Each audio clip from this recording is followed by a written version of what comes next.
Hello everyone, my name is Brandon Jumper from PutThatBack.com, and today we're going to be taking a look at Techland's latest game, Dying Light, for the PS4, Xbox One, and the PC. Now, going into this game, I admittedly wasn't expecting much, seeing as how Dead Island and Down Light Riptide left a lot to be desired, but surprisingly, this game really turned my opinion around. Find out why in this review. I'm shouting because this fucked up infected motherfucker with guts hanging out of his mouth just spit a bunch of toxic snot at me. Not a bad reason. In Dying Light, you play as Crane, a runner/government agent for GRE, a humanitarian group who has sent him into the first outbreak zone to recover documents that may help create a vaccine for this new strand of the rabies virus. In order to do this, Crane has to gain the trust of the people that are still stuck in the first outbreak zone by doing side quests and things of that nature. Unfortunately, not everything is as it seems, as you'll find out later on that the city, as well as his bosses, are hiding a lot of secrets from him. This story is actually a nice change of pace from Techland's previous attempts at a story from Dead Island and Dead Island Riptide, which was really goofy and very stereotypical, and it seems it's been toned to a more serious degree, matching the overall look and feel of the game, and I appreciate it. Now, it's not the best story ever told, but it is entertaining to go through at least once.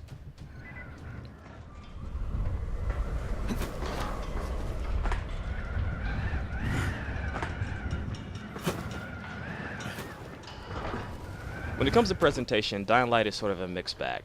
In terms of sound, everything from the music to the atmosphere to traveling outside, especially at night, it's very atmospheric, very nice, really fits the game very well.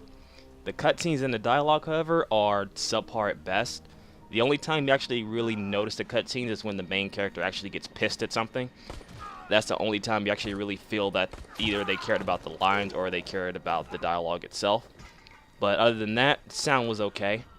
Graphically, this is one of the best looking console games I've played thus far, at least in the next generation, especially when it comes to anything dealing with lighting.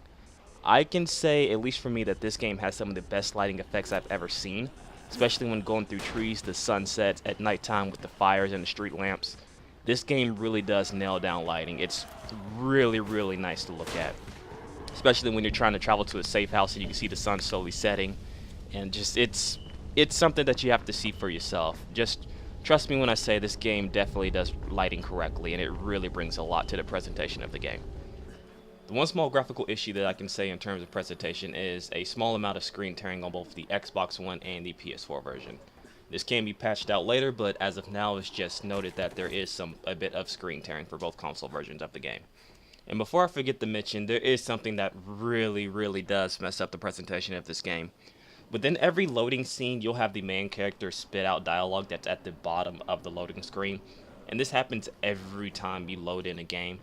This is very annoying, and there should be an option to turn this off, especially since there is quite a bit of loading in times whenever you switch into new areas going inside of certain buildings and stuff like that. There's no reason for the character to keep spitting the same dialogue over and over again.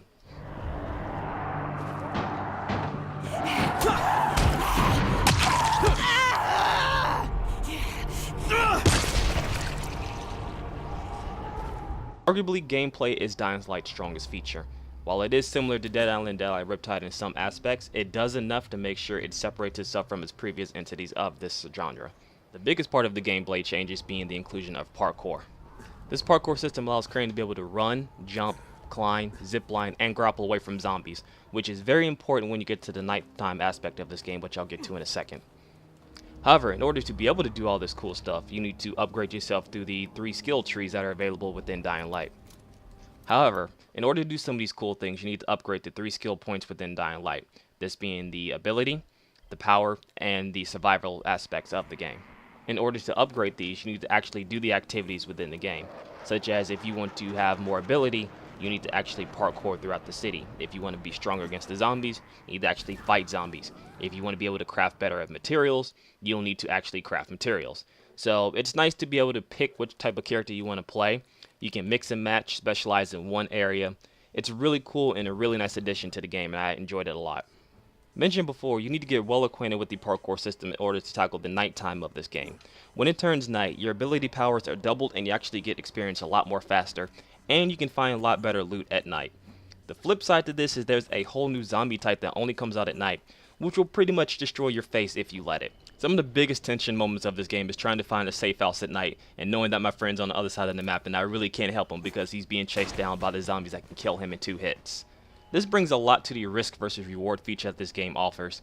Do you go out at night, level yourself up a lot faster, find better loot, at the risk of running into the zombies that can kill you 1 hit? Or do you play it safe and only venture during the daytime to where you won't run into the hard-hitting zombies, but you won't get as much loot and the materials needed to make some of the better weapons within the game? There is one other mode in Dying Light called Be the Zombie.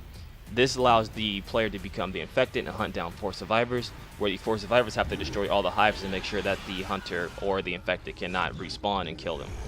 Now this game mode is interesting, but the matchmaking doesn't work very well, and when it does, the overall gameplay aspect of it seems to be highly unbalanced for the monster, and it's kind of weird to say. And what I mean by that is that whenever you play as the monster, you feel as that you're only monster within the game. There's no real actual small zombies to at least slow down progress or to separate them, giving you a chance to sneak up and kill them off one by one.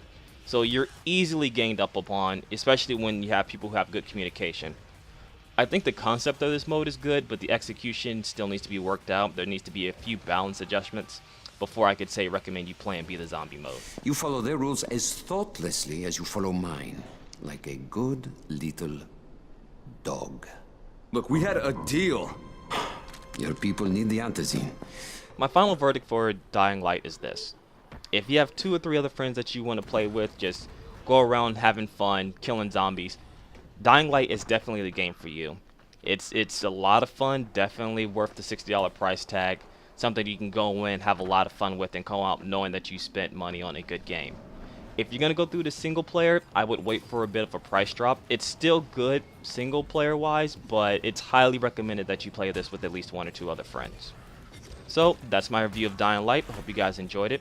As always, if you want to see more news, reviews, and game related stuff, be sure to check out putthatback.org.